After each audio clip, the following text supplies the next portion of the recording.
Salam hörmətli tamaşaçılar, hər birinizi xoş gördük. OTV-nin xüsusi gündəmindəsiniz. Xüsusi gündəmdə sizin mənə tez-tez ünvanladığınız bir suala cavab verməyə çalışacağam və siz tez-tez soruşursunuz ki, niyə ölkədəki siyasi proseslərə fəal, aktiv şəkildə qoşulmursunuz? Açığı bu vaxta qədər 2 dəfə 2015 və 2020-ci illərdə aktiv siyasətə qoşulmağa cəhd göstərmişəm. Həmin 2015 və 2020-ci illərdə ölkədə keçirilən parlament seçkilərinə namizədliyimi irəli sürmüşəm.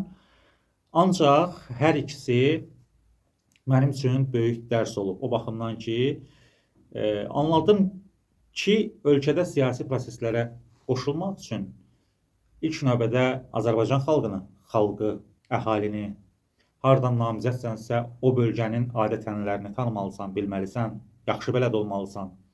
İnsanlarla ünsiyyət dilini mükəmməl şəkildə qurmalısan. Və seçici aldanmağı sevir və sən onu məharətlə aldatmalısan. Mən bunları bilmədən proseslərə qoşulmuşdum. Və hər iki təcrübə mənim üçün böyük dərs oldu deyə bilərəm. 2015-ci il parlament seçkilərinə namizədliyimi irəli sürəndə cəmi 26 yaşım var idi. Və o zaman mənim belə deyək də rəqiblərim o dərəcədə də tanınmayan insanlar idi. Bir rəqibim ilk dəfə namizədliyimi irəli sürəndə Vali Ələsgərov idi, Milli Məclisin sədr müavini idi, hətta birinci müavini idi. Sonraki Nizami Səfərov idi.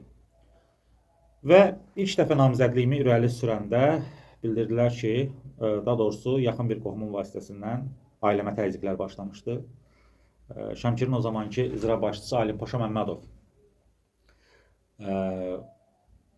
öz yaxın çevrələri ilə müavinləri səviyyəsində demişdilər ki, namizədliyini geri götürməsə, evindən silah çıxa bilər, digər yollarla onu həbsə göndərə bilərik. Və sonra da görüşmək istəmişdi. Nəsə həmin qohumun vasitəsindən, vəzifədə işləyən qohumun vasitəsindən getdim icra hakimiyyətinə.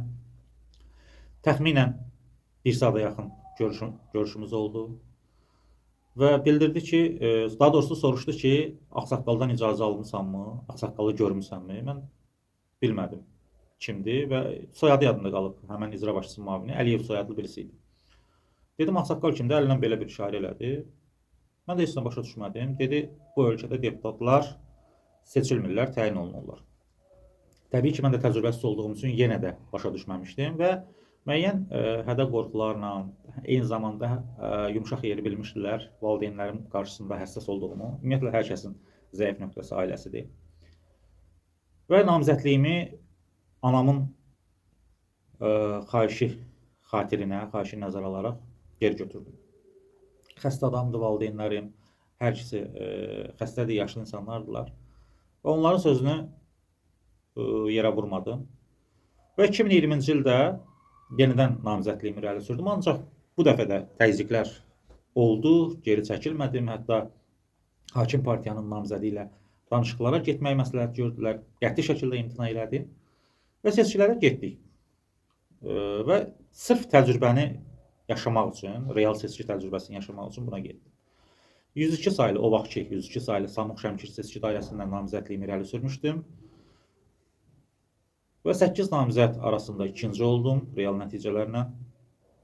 Və yalnız yapın namizədini Nizami Səfərovu öz doğulduğum kənd Dağlabaşlı kəndində üstələdim və MSK-nın rəsmi saytında da qeyd olunub. 439 səs mən toplamışdım, səhv etmirəmsə, 117 səsdə yapın namizədi toplamışdı. Amma o 117 səsi necə toplamışdılar? Kənddə bələdiyyə sədri, onun ailə üzvləri, icra nümayəndələri və dövlət işində işləyənlər məcburi şəkildə yönləndirilmişdilər ki, həmin adama səs versinlər və mənim müəllimlərim, mənə həqiqəti, dürüstlüyü öyrədən müəllimlərim yapın namizədinin tərəfini saxladılar və o vaxtdan həmin o bəzi müəllimlər, o seçki prosesində iştirak edən müəllimlərin də hamısı yox, bir qismi mənim gözümdən düşdü. Ancaq bütün bunlara baxmayaraq kəndimizdəki mənim səlahiyyətli nümayəndəm və vəkilim Emil Cəbrayılov, Emil Rasimoğlu tərəfindən çox uğurlu şəkildə həyata keçirildi proses və nəticədə biz orada qələbəmizi rəsmiləşdirə bildik. Qaralar kəndi, Şəmkirin Qaralar kəndi və Qılıçbəyli kəndində isə cüzi fərqli. Orada da açıq-aşkar üstün idi, çünki Qılıçbəyli kəndi mənim anamın da olduğu kənd idi, qohumlarımız çox idi. Qaralar kəndi də bizim inzibati ərazi vahidliyinə daxil olan yaşayış məntəqələrindən biridir və orada da nəticələr demək olar 50-50 idi və 1-2% üstünlük rəqibə verilmişdi süni şəkildə.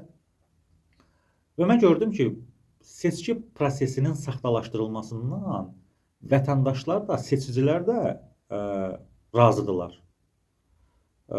O qaydanı pozanlar da razıdırlar. Yəni bir dənə problem yaşanmasın. Və seçkini saxtalaşdırmaq üçün çox rahat şəkildə, belə xüsusi bir dırnaq arası əməliyyata falan da ehtiyac olmur. Çox rahat şəkildə kustar üsullarla, nə bilim, müəyyən metodlarla, özlərinə xas metodlarla bu prosesi həyata keçirirlər. Adam var ki, cibinə 7-8 şəxsiyyət vəsiqəsi gətirirdi. Biz bunları çəkdik, ictimailəşdirdik, nə bilim, təbii ki, elektorat baxımından texniki seçki prosesinin texniki tərəflərini işıqlandıracaq nümayəndələrimin sayı olduqca az idi. Biz müəyyən strateji məntəqələrə onları qoya bilmişdik. 51 məntəqə var idi seçki məntəqəsi 102 saylı Samux Şəmkir seçki dairəsində və qayda pozuntuları havada uçuşurdu, belə deyim. Hər addım başı rast gəlmək olurdu. Yalnız demokratik şəkildə ağlavaşlı seçki məntəqəsində biz proseslərin keçirilməsinə nail olduq.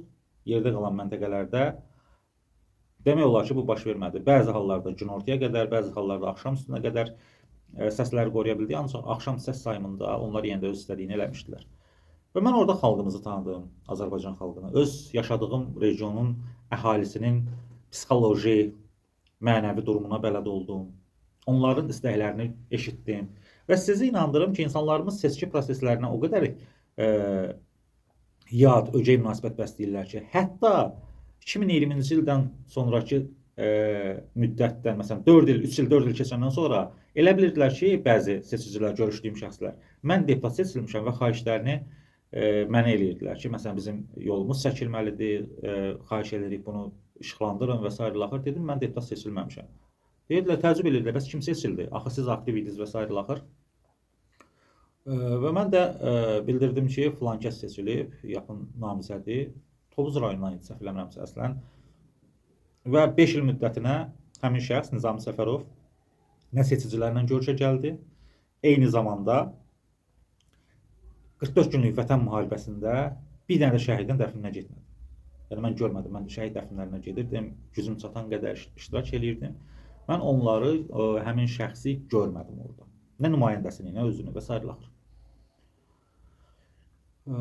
Və bir daha anladım ki, Azərbaycanda prosesləri düzgün qiymətləndirmədən, hər nə qədər sənin doğulduğun yer olsa da, səni tanıyanlar çox olsa da və sənə canı könüldən inananlar da olsa belə, sənin seçkini udmağın üçün bütün bunlar bəs eləmir. Sən seçkini udmaq üçün mütəmadi olaraq, hətta 5 il, 6 il əvvəldən əhali ilə, cəmaatla işləməlisən, onlara kim olduğunu, nə istədiyini, nə eləmək istədiyini bildirməlisən, onların problemlərini eşitməlisən, dinləməlisən, söz verməlisən, müəyyən mənada yalan da danışmağı bacarmalısan. Təbii ki, siyasi ritorik dil yox, yəni ağ yalan danışmağı bacarmalısan. Belə olan halda artıq sən qələbəni təmin etmiş olursan 50%. Və sənin çoxlu, məsələn 50 məntəqə varsa, hər məntəqə üzrə 3-4 səsini qoruya biləcək adamlar olmalıdır, ali təhsilli, hüququ bilən, qayda qanunu bilən. Yerli əhali içərisində sənin hər küçə üzrə, hər məhəllə üzrə nümayəndələrin də olmalıdır, bu vacib şərtlərdən biridir. Və bütün bunları hər məntəqə üzrə təmin eləmədən sən seçkilərə gedə bilməzsən. Gedə bilərsən təbii ki, ancaq yeniləcəksən, yəni mənası qalmayacaq. Seçkini saxtalaşdırmağa imkan verməmək üçün sənin adamların lazımdır. Və bütün bu proseslərdən sonra artıq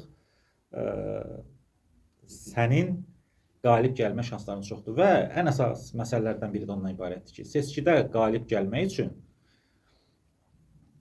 yerli əhali, seçicilər arasında ən azı bir 25, 30, 40% ali təhsilli olmalıdır ki, o öz ailə üzvlərinə, qohumlarına bildirsin seçkiyə getməyin vacibliyinin nə olduğunu, getməsən səsinin necə oğurlana biləcəyini. Və bunlar reallaşandan sonra artıq sən seçkilərdə qalib gələ bilərsən. Və mən çox ağrılı, acılı, eyni zamanda gələcək üçün müstəsna sayıla biləcək təcrübələr topladım və onları qeyd elədim, təhlillər apardım, analizlər elədim və gördüm ki, ən azından qarşıdakı 15 il, 20 il ərzində mən yaşadığım rayon üzrə seçkilərdə namizəd kimi iştirak eləməyəcəm. Səbəbini sadaladım, səbəblər çoxdur. Niyə məhz başqa seçki dairəsi yox?